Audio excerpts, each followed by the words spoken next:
Good afternoon. So we have talked before about what might happen at your ALJ hearing, and less frequently, but at times there's a medical expert at the hearing.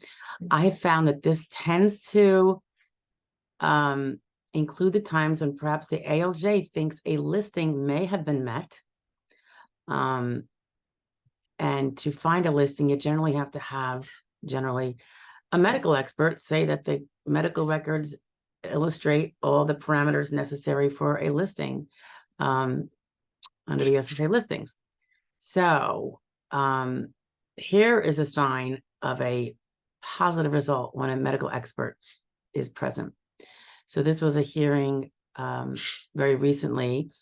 It was actually a supplemental hearing. The first hearing was 2 years ago, and we waited 2 years for the next hearing due to a different medical expert who had a completely bizarre opinion and who I had opposed and requested a supplemental hearing so I could cross-examine that doctor. Well, that doctor ended up not being available. So eventually the judge opted to get a new doctor to testify at the hearing after reviewing the records, and then I could cross-examine him if need be. Okay, so in this case, and this is kind of a twofold goodie, because this concerned mental illness primarily for an under 50 person, say somebody in the 40s. And, oftentimes you'll hear, and it's not untrue, that without the need for hospitalizations and, those kind of decompensations with some sort of regularity, annually perhaps, it's really hard to show that a person's psyche and the capacities to do certain mental tasks are so substantially lost in any of the few very relevant areas required for any and all jobs. So, and that would be kind of like an RFC, the secondary way of getting to disabled, which is the more common way. So anyway, in this case, we didn't have psychiatric admissions, but we did have psychiatric treatment, which ensued after I got on board and started this claim for this person, because the person hadn't been getting any prior to that, and it was really clear he needed it. So in this case, the evidence involved psychiatric treatment with a psychiatrist. Therapy was extremely limited and sporadic, mostly due to the fact that they're so limited in supply, and we are really like going on bare bones here. But the psychiatrist records, as mishappen as they were, whole nother issue, did include significant antipsychotic medications. Some of the more significant ones, Clozaril, Haldol, and that they had been increasing over the last 2 years. So they started out low, and due to psychiatric symptoms having to continue, pardon me, and even up to the most recent, maybe it's like 3 or 4 months prior, where the Haldol was doubled, so that the Clozaril didn't have to be increased at that time, because it would probably end up getting increased again anyway. It also, there was also references, but sporadically, as to hallucinations, auditory hallucinations, and some visual, more so auditory though, although I knew from knowing the client that there are visual ones as well. And I also knew that the patient was really holding back on fully describing symptoms to the mental health professionals because of real fear of increased dosing. And the reason why there was fear is because the side effects are intense. I mean, already the person may be sleeping 75% of his life every day.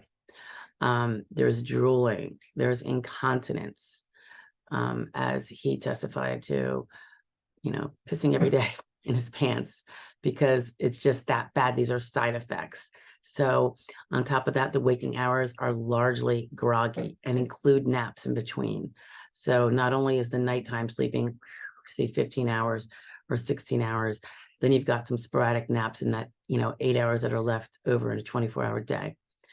So the medical expert, hearing testimony and seeing all the medical records that he'd already reviewed up to the day before the hearing, when asked if there was a listing, what listings were considered, he mentioned 12.03 and 12.04. I think he settled on 12.03 because of the psychotic symptoms that were evident from the medical records. And of course, the client testified when I asked about the kind of voices he was hearing and all that kind of stuff. So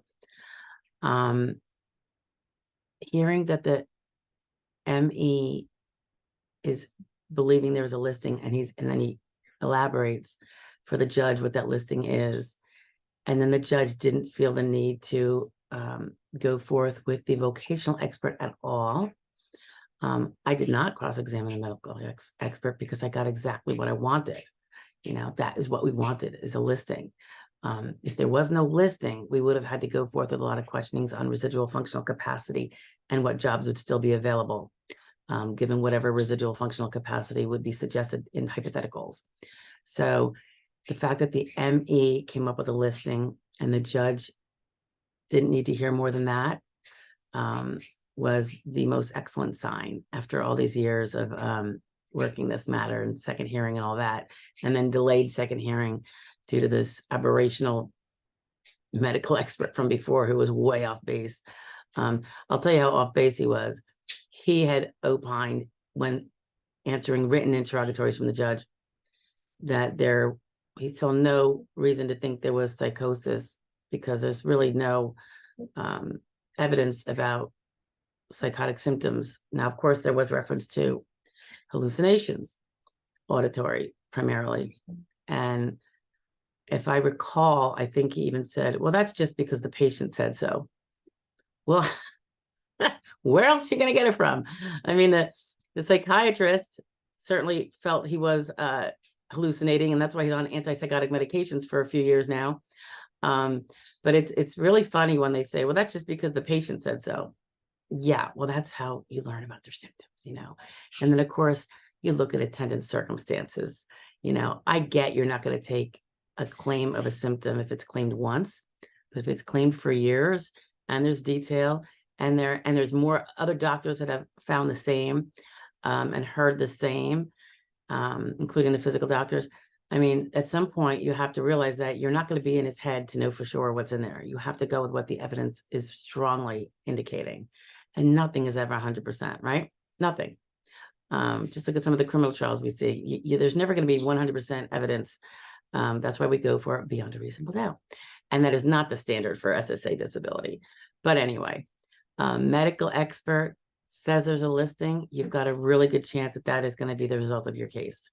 Because now it's the SSA's, the doctor they brought in, finding a listing. And if the judge doesn't go and contradict that or poke too much at it, you know that he finds it to be credible as well. So that is an excellent result there. Okay. Medical expert says there's a listing and the judge does not endlessly dig on further, but accepts it at face value. Okay. So it's been a good result for that. We don't have the paper. We don't have the decision yet, but I can't see how it could feasibly go any other way. There is no vocational expert suggesting there are any jobs that can be done. And the SSA's medical expert found a listing. Okay. There you go. Medical experts at a hearing. Bye-bye now.